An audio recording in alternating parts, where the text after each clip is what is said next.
पितृपक्ष शुरू हो चुके हैं और इनमें विभिन्न तिथियों में जिस तिथि में जिसके भी परिजन का निधन होता है उस पर उसका श्राद्ध किया जाता है। और इसके साथ ही इन 15 दिनों में गाय, कौवे, चींटी और कुत्ते को खाना खिलाने का विधान है। ऐसा माना जाता है कि इनको खिलाने से हमारे पूर्वज प्रसन्न होते हैं, पितर प्रसन्न होते हैं। जो भी व्यक्ति अपने पूर्वजों के नाम का श्राद्ध नहीं करते हैं उन्हें पितृदोष लगता है, ऐसा माना जाता है। इसीलिए अपने जीवन को सुचारू रूप से जीने के लिए और विभिन्न परेशानियों से बचने के लिए हम अपने पितरों को प्रसन्न रखते हैं। और जीवित अवस्था में जब उनका इतना आदर सम्मान किया है तो जब उनके निधन के बाद हम उनके लिए ये सब करते हैं तो उनकी आत्मा बहुत ज़्यादा हमें आशीर्वाद देती है। तो आइए जानते हैं कि इसके महत्व क्या हैं कि हम जब गाय, कौवे और चींटी कुत्ते को खाना खिलाते हैं। तो सबसे पहले है पितृपक्ष में कौवे को खाना खिलाने का महत्व। कौवे को पूर्वजों का संदेशवाहक माना जाता है। ये मृत और जीवित के बीच की दूत की तरह काम करता है। जब श्राद्ध करते समय आप कौवे को भोजन करवाते हैं तो मान्यता है कि वो सीधा आपके पूर्वजों तक जाता है।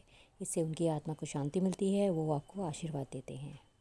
अब है कुत्ते को खाना खिलाने का महत्व। कुत्ते को पूर्वजों का संरक्षक माना जाता है। कहते हैं कि अगर आप कुत्ते को भोजन करवाते हैं तो परलोक में वो आपके पूर्वजों का मार्गदर्शन कराने में मदद करता है और पूरे परिवार को इससे पुण्य फल की प्राप्ति होती है। अब है पितृपक्ष में गाय को खाना खिलाना। गाय को समृद्धि का प्रतीक माना जाता है। पितृपक्ष में जो भी व्यक्ति गाय को चारा खिलाता है उसे पितरों का आशीर्वाद मिलता है। इससे प्रगति, खुशी और प्रचुरता का अनुभव होता है। श्राद्ध में गाय को भोजन न कराया जाए तो इसे अधूरा माना जाता है। चींटियों को परिश्रम और भक्ति का प्रतीक माना जाता है। जो भी प्राणी पितृपक्ष में खासकर श्राद्ध तिथि पर चींटियों को भोजन करवाता है इससे उसके पूर्वजों को संतुष्टि मिलती है। कहते हैं ये सीधा खाना उनकी आत्मा तक पहुँचता है।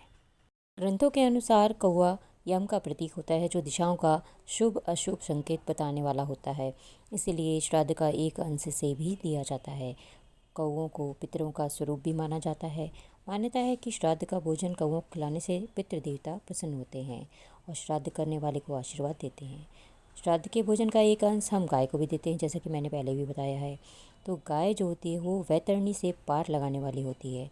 गाय में सभी देवता निवास करते हैं और गाय को भोजन देने से सभी देवता तृप्त होते हैं। इसलिए श्राद्ध का भोजन गाय को भी दिया जाता है।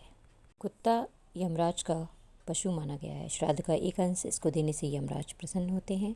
शिव महापुराण के अनुसार कुत्ते को रोटी खिलाते समय बोलना चाहिए कि यमराज के मार्ग का अनुसरण करने वाले जो श्याम और सबल नाम के 2 कुत्ते हैं मैं उनके लिए अन्न का भाग देता हूँ या देती हूँ। इस प्रकार हम अपने पूर्वजों को आदर और सम्मान भी देते हैं। के साथ ही हम श्राद्ध पक्ष में पंडितों को भी भोजन करवाते हैं। ये 15 दिन जो होते हैं पितृपक्ष के, ये सभी के लिए बहुत महत्वपूर्ण होते हैं क्योंकि इस समय हमारे पितृ हमारे घर आते हैं और ऐसा माना जाता है कि दिन के 12 बजे के पहले हम इनकी थाली निकालते हैं, इनको पानी दिया जाता है और जब इनकी गया जी कर दी जाती है तो इन्हें मोक्ष प्राप्त हो जाता है।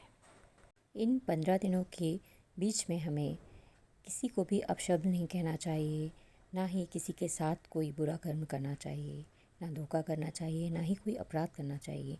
क्योंकि जब हम अपने पितरों को अपने घर बुलाते हैं तब हमारा मन शांत होना चाहिए। और ऐसा भी माना जाता है कि श्राद्ध की तिथि में पितरों का प्रिय भोजन ही बनाया जाता है ताकि वो प्रसन्न हो। तो आपको मेरा ये वीडियो कैसा लगा प्लीज़ कमेंट करके बताइएगा। नए हैं तो सब्सक्राइब करना ना भूलें और लाइक शेयर प्लीज़ करते रहें ताकि मैं आपके लिए इस तरह के और भी वीडियो लेकर आती रहूं। जय श्री राम, जय श्री कृष्ण। अब आपके लिए है कि पितृपक्ष क्यों मनाए जाते हैं। इसकी कथा भी है कि इस कथा के अनुसार महाभारत के दौरान कर्ण की मृत्यु हो जाने के बाद जब उनकी आत्मा स्वर्ग में पहुंची तो उन्हें बहुत सारा सोना और गहने दिए गए। कर्ण की आत्मा को कुछ समझ नहीं आया, वह तो आहार तलाश रहे थे। उन्होंने देवता इंद्र से पूछा कि उन्हें भोजन की जगह सोना क्यों दिया गया। तब देवता इंद्र ने कर्ण को बताया कि उसने अपने जीवित रहते हुए पूरा जीवन सोना दान किया लेकिन अपने पूर्वजों को कभी भी खाना दान नहीं किया। तब कर्ण ने इंद्र से कहा उन्हें यह ज्ञात नहीं था कि उनके पूर्वज कौन थे और इसी वजह से उन्होंने कभी कुछ भी ध्यान नहीं किया। इसके बाद कर्ण को उनकी गलती सुधारने का मौका दिया गया और 16 दिन के लिए पृथ्वी पर वापस भेजा गया, जहां उन्होंने अपने पूर्वजों को याद करते हुए उनका श्राद्ध कर उन्हें आहार दान किया, तर्पण किया। इन्हीं 16 दिन की अवधि को पितृपक्ष कहा जाता है। अतः इस कथा को पढ़ने और सुनने का बहुत महत्व है।